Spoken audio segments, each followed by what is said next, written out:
Efa mila tsoandro ny fotoana iaonana amintsika tsiraray avy indray anaraka ny toen'ny fandarana izay mitondra ny lohateny hoe ny paradisa tena misy ve, ary dia nahita fifaliana isika satria nahatsapa tokoa fa na dia very noho ny fahotana sy ny fandikan-dalàna izany paradisa izany tany edena dia vonin'Andriamanitra hampiditra antsika indray ao amin'ilay paradisa vaovao izay efa nomaniny ho antsika. Na raha antsika teto ireo fepetra maro samihafa takiana ahafahantsika miditra maimaim-poana ao amin'izany toerana izany, ary dia anohy ny fandarana isika anio miaraka amin'ny pasteur Andriamparatiana Fanera. Miarabanao pasteur, tonga soa indray atao anatin'ny fandarantsika dia faly ihany koa hiaraka manohy ity fandarana ity aminao.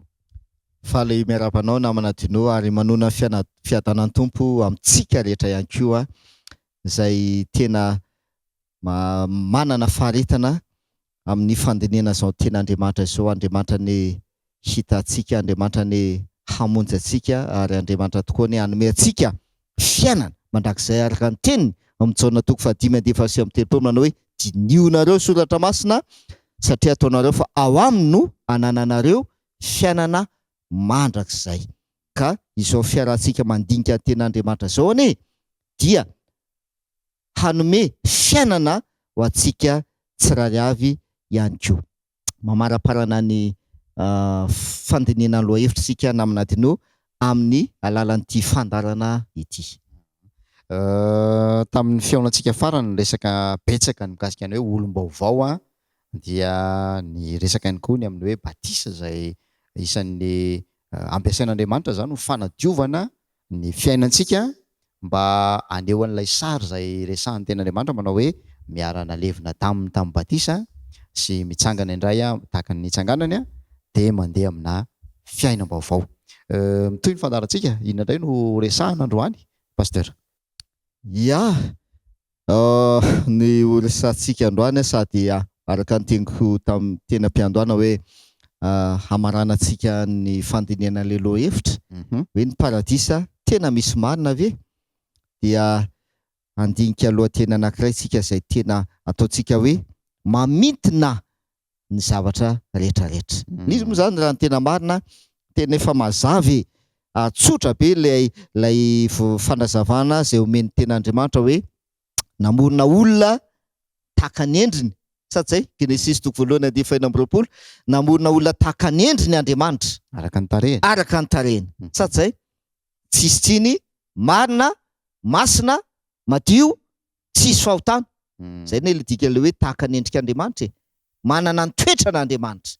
Zay avy eo io olona io izay noforoniny tahaka ny endrika Andriamanitra io nampitoerany na namponenany tao amin'ilay paradisa tany edena. Satsay zay nisy azonaina tao. Satsay avy eo nanota io olona io, nanota. Rehefa nanota ilay olona dia noroahina niala tao amin'ilay paradisa teto an-tany. Fa Andriamanitra kosa efa nanomana toerana paradisa vaovao izay misy azonaina koa ao anatiny. Satsay le voalazantsika anao amin'ny Apokalipsy misy azonaina tao amin'ilay paradisa. Zay zany izy. Dia ilay olona izay noroahina niala tamin'ilay paradisa teto an-tany dia nomena antoka fa afaka hiditra any amin'ilay paradisa, ho tafaverina any amin'ilay paradisa vaovao indray amin'izay fotoana izay. Dia ny antoka izay nomenany Adamaseva, jerevantsika tamin'ilay fandarana farany, ilay akanjo hoditra zanak'ondry, izay ny antoka ho an'ny Adamaseva. Maneho an'i Kristy, mitafy an'i Kristy. Iny ilay hoe hitafio Jesosy Kristy. Romana 8:7-8. Dia iny koa ilay hoe izay natao batisa dia mitafy an'i Kristy. Satsay dia ny faranantsika hoe le hoe atao batisa dia mahatonga an'ilay olona ho lasa olom-baovao. Olom-baovao. Satsay amaky tokosa andreny iray tsika izay ataontsika hoe transition. Tetezamita izay mampifandray an'izay fanazahoan'izay sy amin'ity fanazavana izay amaranantsika ny fandinena ny loha hevitra ity. Asan'ny apôstôly toko 12 no vakintsika ny 9:40. Asan'ny apôstôly toko 12:40. toko 12 ny 9:40. Dia izao no fivakin'ny teny. Asan'ny apôstôly toko 12 ka ny 9:40. Any ankehitriny, inona no mampijanona anao? Mitsangana miantsoa ny anarany, ary eo ka atao batisy ianao ka ho sasana ho afaka amin'ny fahotanao. Aika izay zany le zavatra tiana ho tanteraka ao ambadika. Le hoe ateraka indray dia lasa olom-baovao sisa. Hainao ambadika an'izy voasasa ho afaka amin'ny fahotana. Na fitiantsika amin'ny teny hoe voadio. Aika izany le hoe olom-baovao, olona voadio, voasasa, madio. Sady zay, olona madio. Zavatra mitombona be ilay izy. Satria raha mivelona tany Edentsika, dia izay ilay zavatra aseho tany Edena. I Adama sy Eva tamin'ny voalohany madio, tsisy tsiny. Sady zay, avy eo nanota dia lasa naloto. Dia mba hatafaverina azy ho madio indray zay naton'ilay hoditra akanjo nampitafiana azy. Zanak'ondry. Azonao tsara izy. Dia mivelona madio izy. Rehefa nitafy an'ilay hoditra zanak'ondry. Jesosy ilay hoditra zanak'ondry. Dia izay ke voalaza eto. Mila madioka izany isika. Raha hiditra amin'ilay paradisa. Mila madio. Mivelona madio. Dia izay ny ilay hoe tsisy fahotana. Satria fahotana no nandoto ny olombelona. Sady zay. Dia mila mivelona madio. Dia izay koa mahatonga ilay hoe ny batisa no anisan'ny fomba anankiray izay hanadiovana ny olona. Dia ndao antsika hiditra amin'izay fanazavana izay ary. Apokalipsy toko 12 no vakintsika. 12 azafady. Apokalipsy toko 12 4:40. Apokalipsy toko 12 ka ny 4:40. Io ten'Andriamanitra io namana dinao no tena mamintina ny zavatra rehetrarehetra. Tena mamintina mihitsy. Apokalipsy toko 12:4:40. Izao no vakinteny aminaran'i Jesosy. Sambatra izay manasa ny akanjony mba hanana ny fahefana amin'ny hazonaina sy hidirany amin'ny vavahady ho ao an-tanàna. Zay. Tonga dia mazava tena voafitina mihitsy ilay izy. Sambatra izay manasa Ny akanjony. ny akanjony. Fa hanana fahefana amin'iny izy. Hazonaina. Aiza misy an'ilay hazonaina? Any amin'ny paradisa. Amin'ilay paradisa. Hanana fahefana amin'ny hazonaina izy. Zay fahefana tsy navelan'Andriamanitra sy noraran'Andriamanitra tamin'ny Adama sy Eva tany Rehefa lavo izy. Rehefa lavo izy. Sady zay ilay natao nasian'anjely niambona ny amin'ny lalana makany amin'ny hazonaina, niambona teo ilay anjely. Tsy nanana fahefana tamin'ny hazonaina tompoko i Adama sy Eva teto an-tany. Fa kosa hanana fahefana amin'ny hazonaina izy any amin'ilay paradisa any an-danitra. Satria efa nitafy le hoditra izy. Nitafy an'i Kristy. Inona ny dika le nitafy an'i Kristy? Nanasa ny akanjony. Zay ny izy. Sambatra izay manasa ny akanjony. Hanana fahefana amin'ny hazonaina ary hiditra amin'ny vavahady ho ao an-tanàna. Tanàna izy. Ao paradisa io. Any paradisa. Zay zany mahatonga antsika amarana an'ity loha hevitra ity amin'ny alalan'ny toko sandinina. Manasa ny akanjo. Mila madio, mila voasasa. Zay ihany. Ao izy. Dia ndao dirantsika lalandala saona. Misy adihevitra ny fanaovan'i Petera sy Jesosy indray mandeha rehefa nanasa ny tongotr'ireo mpianany Jesosy.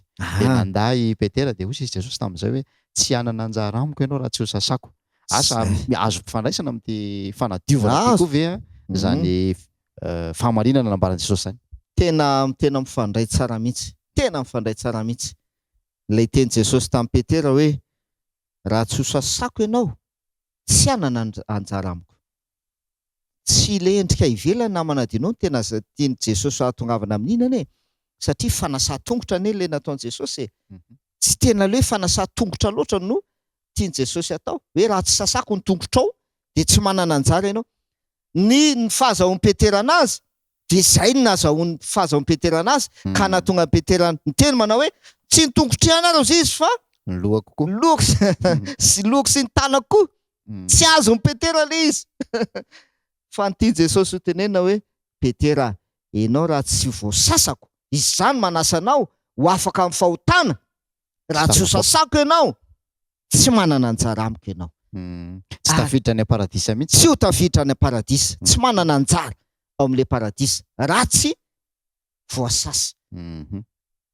Manamarina an'izay namana dinao, ndao avakitsika ny andalan-teny iny, Jaona 3:13. Dia izao no voalazan'i Jesosy hoe raha tsy ho sasako ianao dia tsy hanana anjara amiko izy Jesosy. Zay.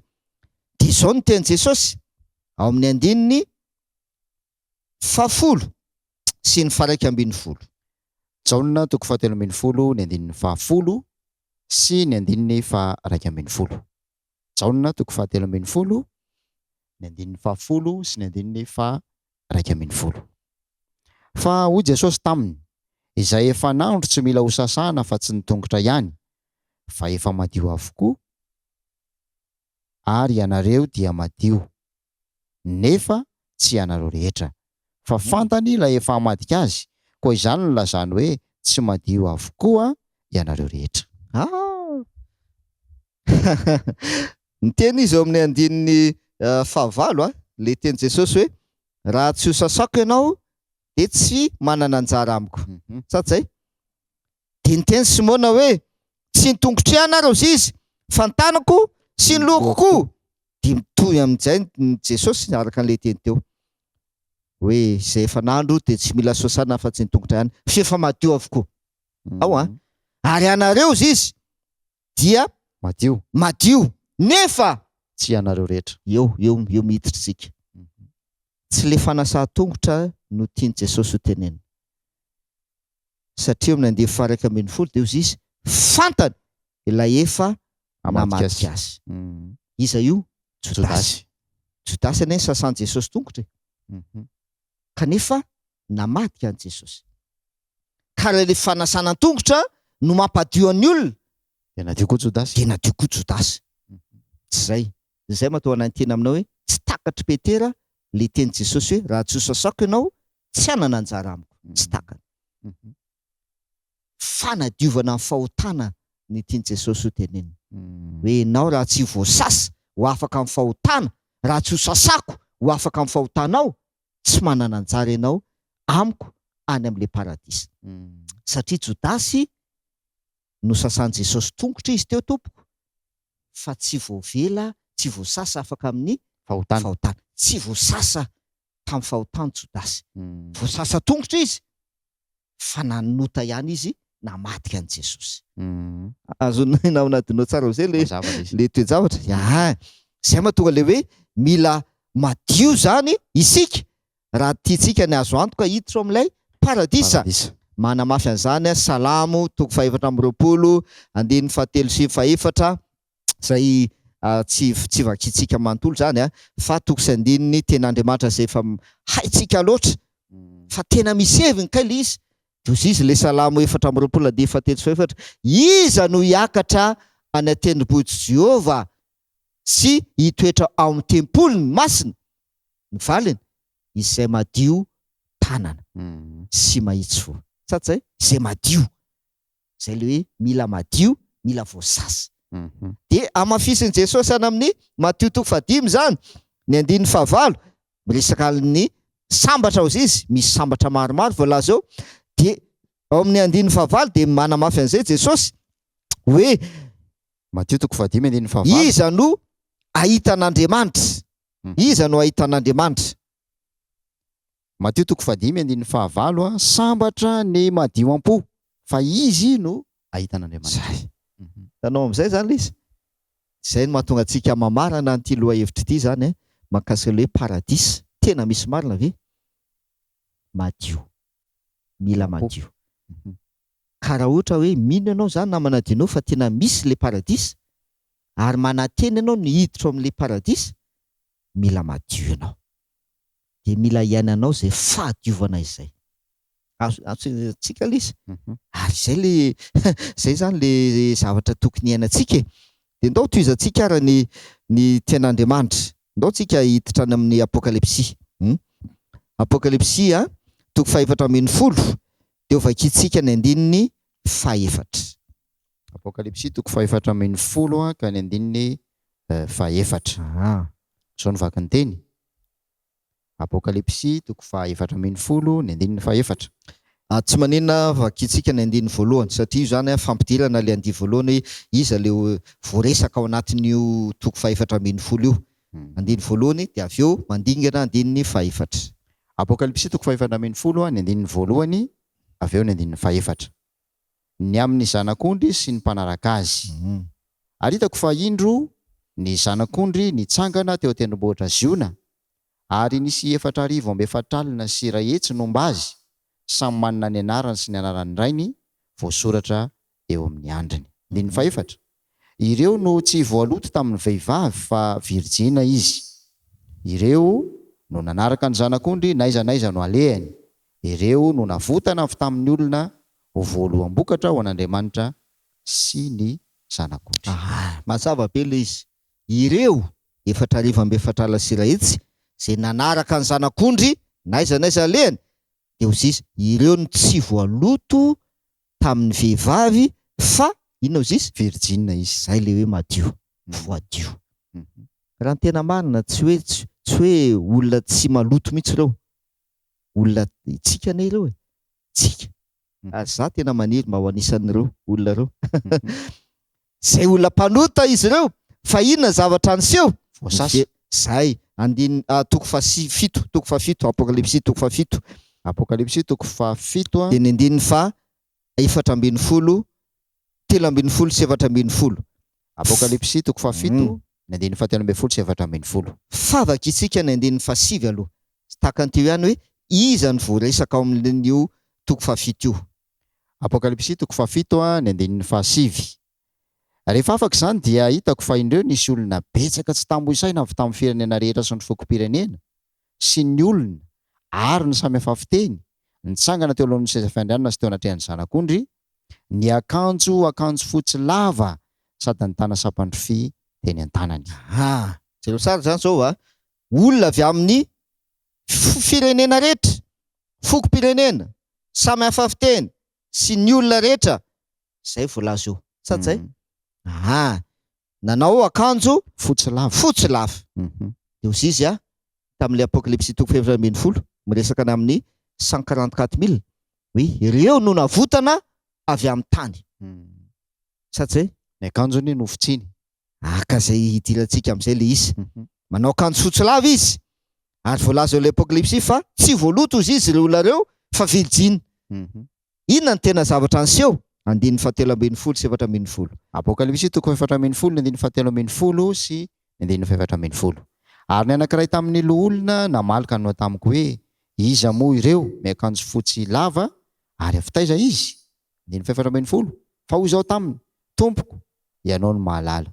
De hoy izy tamiko, ireo no avy tamin'ny fahoriana lehibe ary ny akanjony nosasany sy nofotsiny tamin'ny ranony zanak'ondry. Zay. Aika zany ireo olona reo raha ny tena marina, olona mpanotaka izy ireo. Satria zay ny hoe avy amin'ny firenena rehetra mpanota ane taranaka Adama daholo. Sady zay? Mpanota. Fa zao ny akanjony nofotsiny, nosasany sy nofotsiny tamin'ny rano. Zay nahatonga an'i Jesosy ny teny tamin'i Petera hoe Petera, raha tsy ho sasako ianao dia tsy manana anjara. Tsy manana anjara amiko. Tena mahafinaritra. Nosasany sy nofotsiny tamin'ny rano zanak'ondry, rano Jesosy Kristy ny fitafiny. Zay zany manome antoka antsika ny hiditra ao amin'ilay paradisa, voasasa, voadio, tsika tsirairay avy.